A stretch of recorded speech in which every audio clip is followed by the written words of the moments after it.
Welcome to all. Myself Radhika HR, first MCom, Government First Grade College for Women, Olanersipura. University of Mysore, Government First Grade College for Women PG Studies in Commerce, Olanersipura. Today I am going to present my presentation subject is Capital Market Instrument and topic is Underlying Assets. Underlying Asset Introduction. In derivatives trading, an underlying asset in the financial instrument represented by derivative and is what gives a derivatives its value. ಅಂದರೆ derivative ಟ್ರೇಡಿಂಗ್ನಲ್ಲಿ underlying asset ಒಂದು financial instrument, ಇದನ್ನು derivative ಅಂತ consider ಮಾಡ್ಬೋದು. And then underlying asset often takes the form of a stock or a commodity, but it can be any asset that provides value.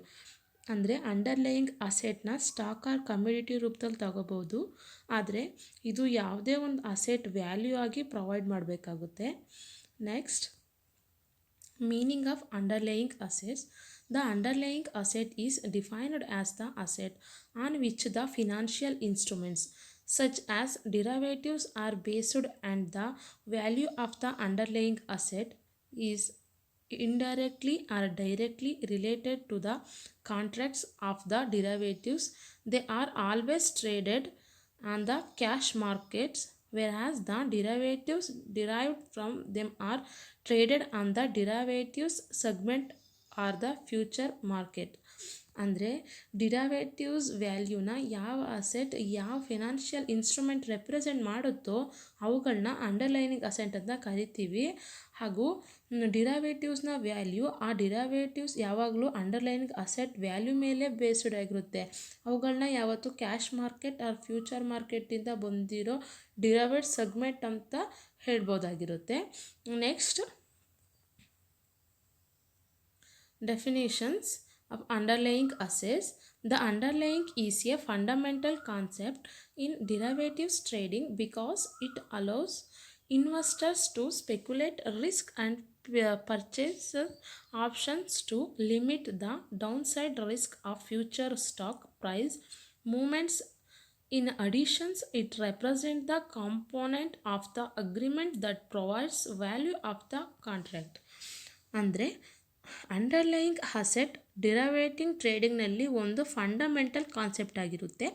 ಇದು future stock ಪ್ರೈಸ್ನ ತಿಳ್ಕೊಳ್ಳೋದಕ್ಕೆ ಹಾಗೂ ಅವುಗಳ purchase ಮಾಡೋದಕ್ಕೂ ಹೊಸ ಹೊಸ ಇನ್ವೆಸ್ಟರ್ನ ಅಲೋ ಮಾಡುತ್ತೆ. ಆ್ಯಂಡ್ ನೆಕ್ಸ್ಟ್,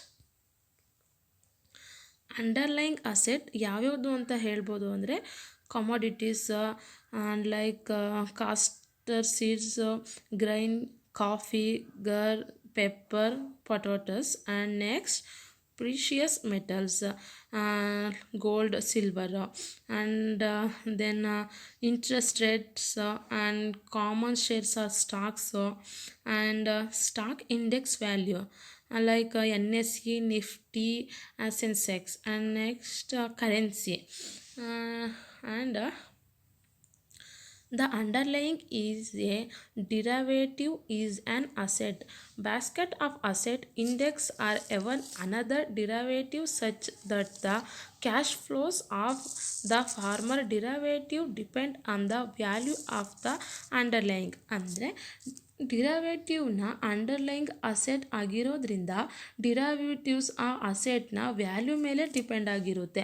ಅಂದರೆ ಅವುಗಳಂದರೆ interest rate, security price and commodity price, and then foreign exchange rate, then index of price or rates and other variables. And next,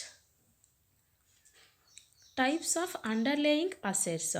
And the first types of financial claims are stocks, and next debt securities are bonds, and exchange traded fund, and then market index, and then currency, and then commodities.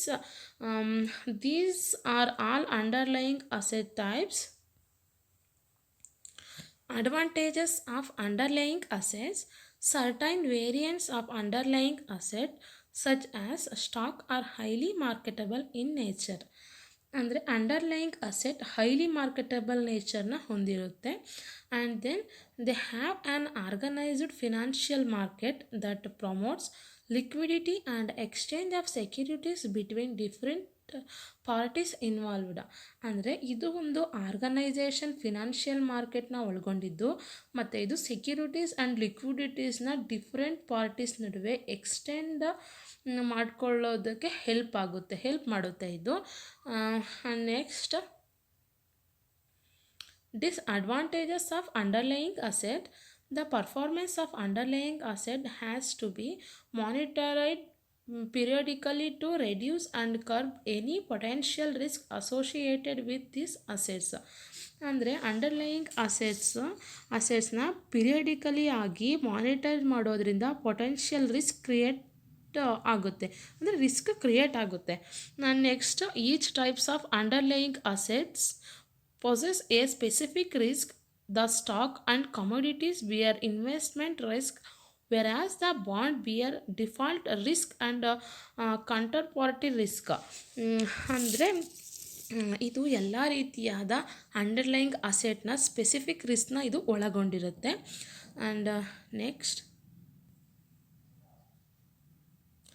Conclusion ಹೇಳಬೇಕು ಅಂದರೆ, the derivatives are the financial innovations whose value can be derived from the underlying assets.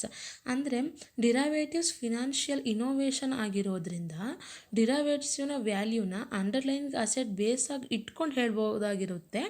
And next, the derivatives are employed to perform hedging on the position taken upon the underlying assets.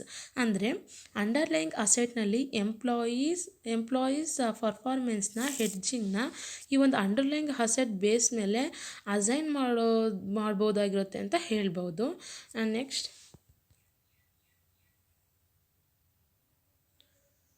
Thank you everyone.